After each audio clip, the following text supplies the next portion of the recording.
Right. So in this lecture, let us see how can we define an object for a class.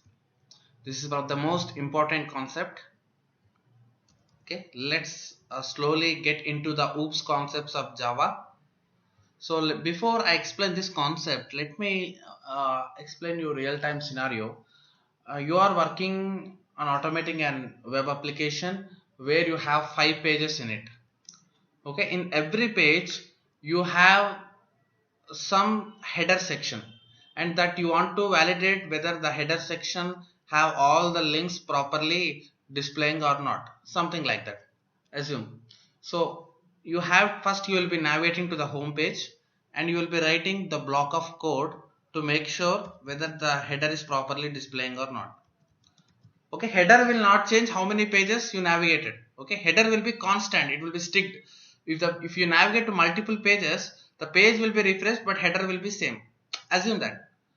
Okay, now but go to every page and make sure that header is not changing. That is your requirement. So you will write a code, some 10 lines of code to make sure that header is displaying as per expected. 10 lines of code for header display, something like header. In general, you will just write 4 or 5 lines. I don't want to scare you saying by 10 lines. Let's take 3 lines. Fine. So there are totally 10 pages. You go to the every page and make sure that the code is that header code is displaying or not. 3 lines you write again. Go to one more page. Again 3 lines to verify the code header. Okay, same code you are repeatedly writing in your test case. So the 3 common lines you are writing totally 10 times, because you are navigating to 10 pages and for each and every page you are validating that header. So the 3 lines of code you are replicating 10 times. So same 3 lines of code, that means 30 times you are writing. Is this a good practice to write a lengthy code with the same lines 10 times? So why can't you write these 3 lines in separate block and give a one name to that block saying header validation? And whenever you get that particular requirement to verify that, you will just call that block name validate header. That's it. It will control will go to that block and execute that all steps. So you can write a single line instead of 3 letters. Okay, so let us see what is that block and how can we write it and how can you call that block here. Okay, that's what I'm trying to explain. Okay, so for that I have taken that scenario. If I just tell you that you can write code in a block and call here, you might not get that interest to understand this. So now I am defining one more class.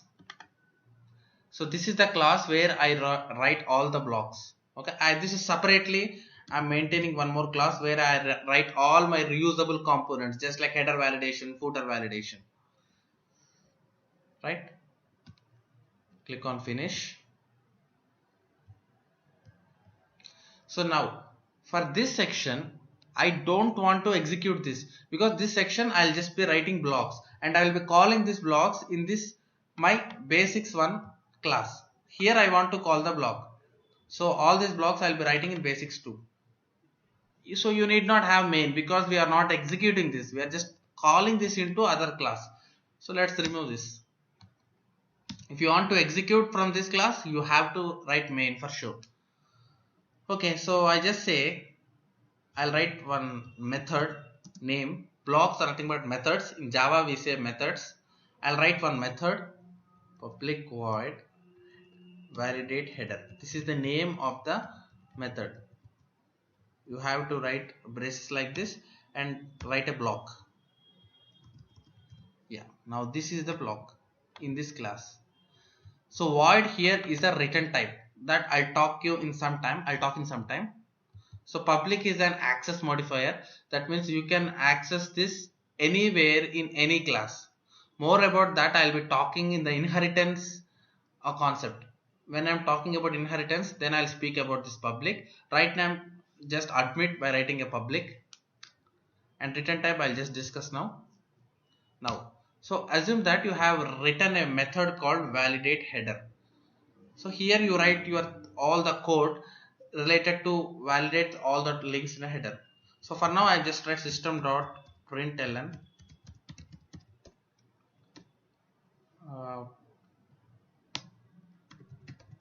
header links validated.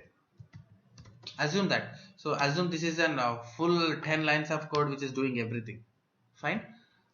Okay, successfully we have written all that code and we have sent given name as validate header method. Now come back to your actual class. So here, as now I need to call that method. Okay. Let me remove all these. Okay.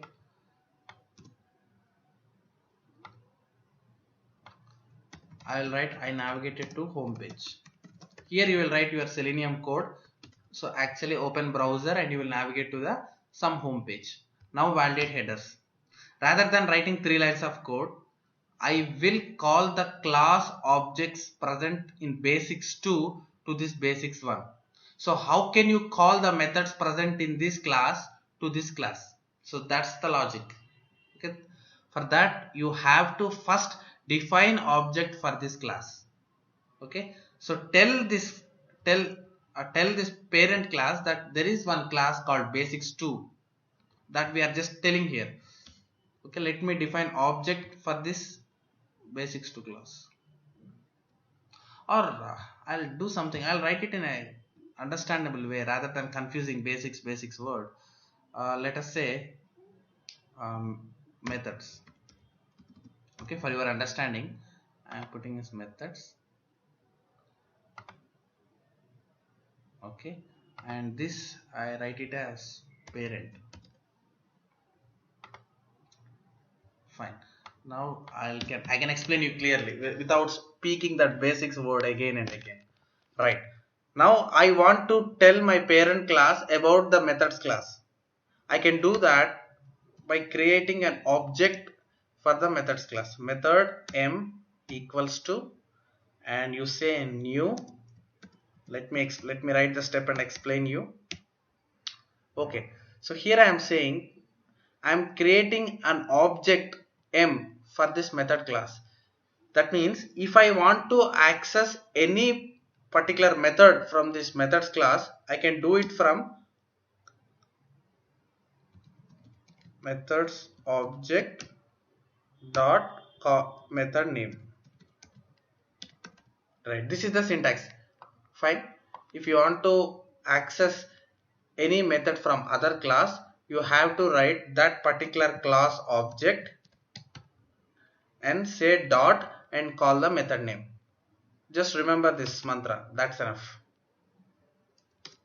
Here class object you need to get. Which class object? Where you have this method. Okay, here my class is methods. So get this class object.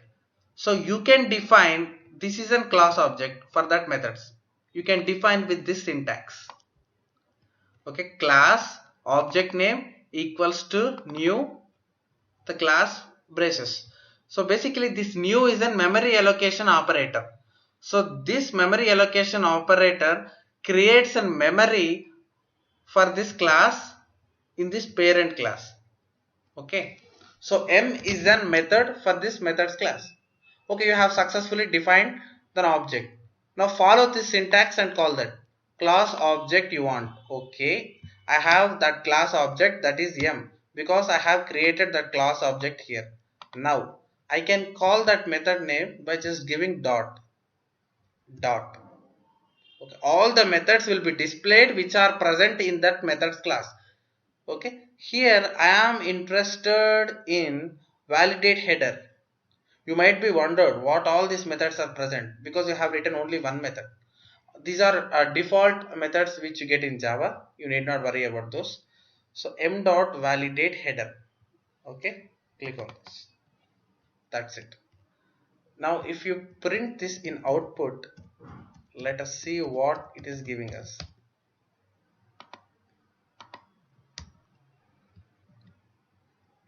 Println, there is something. Yeah, you can see there is some kind of error here. Okay, why? So let me explain you that. Before that, let me run this program. without using system.println.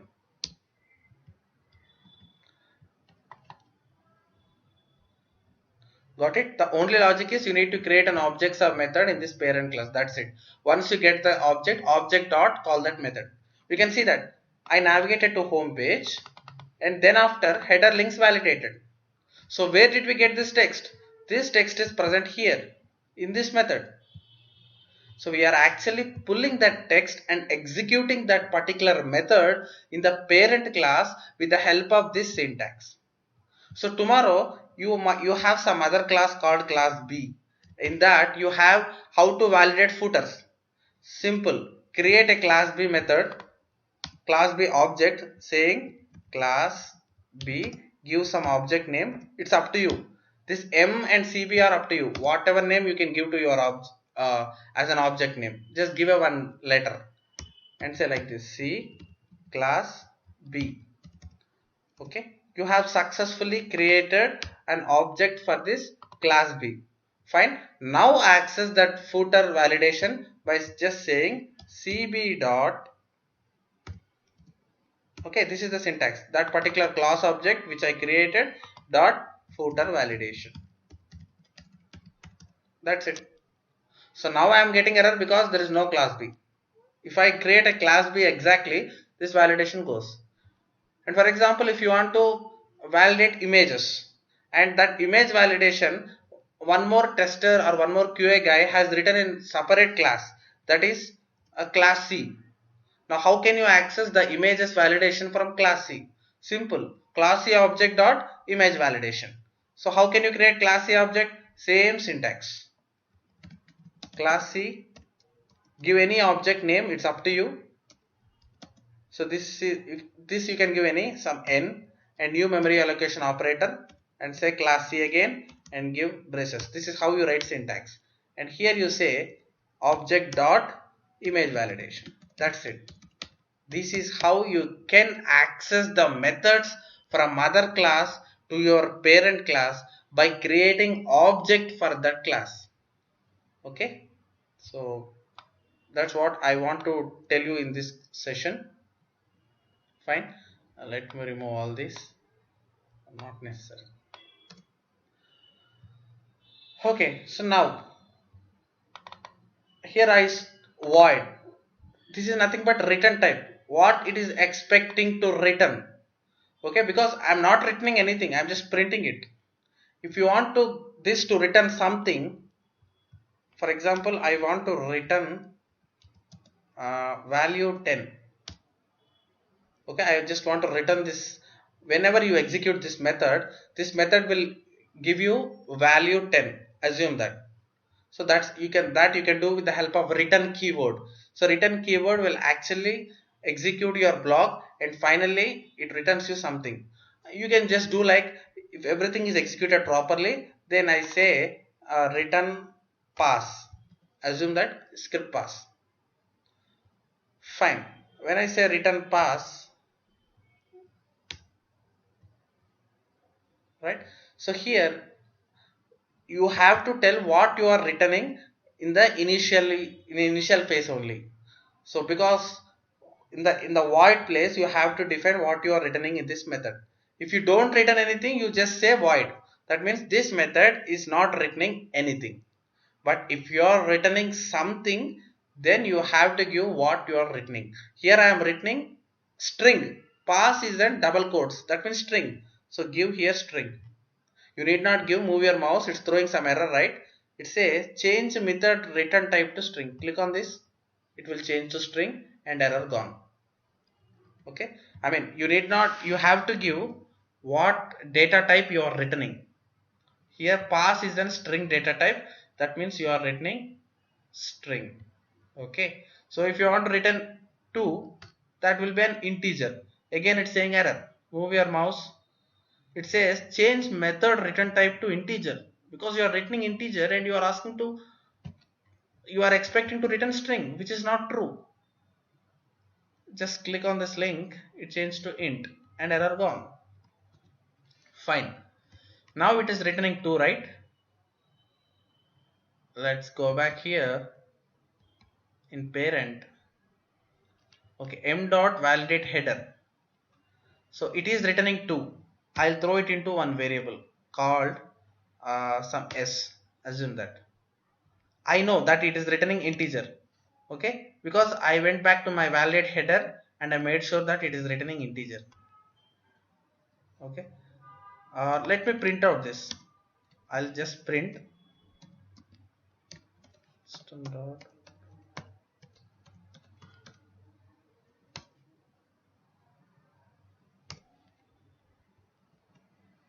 Okay, so run this program now,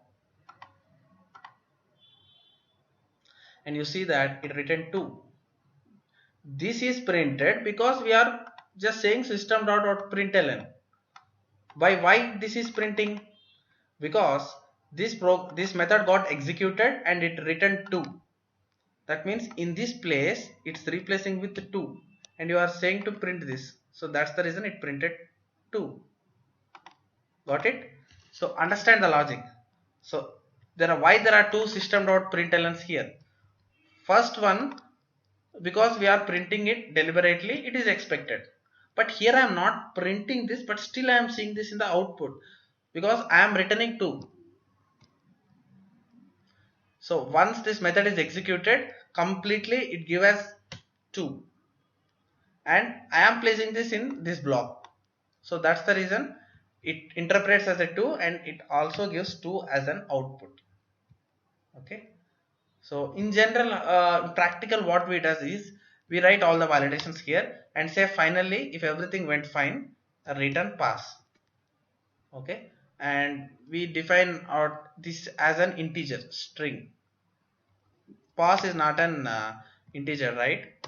We'll make it as a string, something like this, string, and we'll go back here and we say we want to see pass as an output. Fine. So if everything went fine, it returns pass, and whatever it returns I am printing in the output. So I have to see pass in my output. Yeah, test case pass. So that's how we come to conclusion. So the return is very important. We'll be using that in most of the cases, and yeah, you learn a lot of concepts from this section. The most important one is how can you call the methods from the other class, and how can you create an object for the class, and return types as well. Okay, yeah.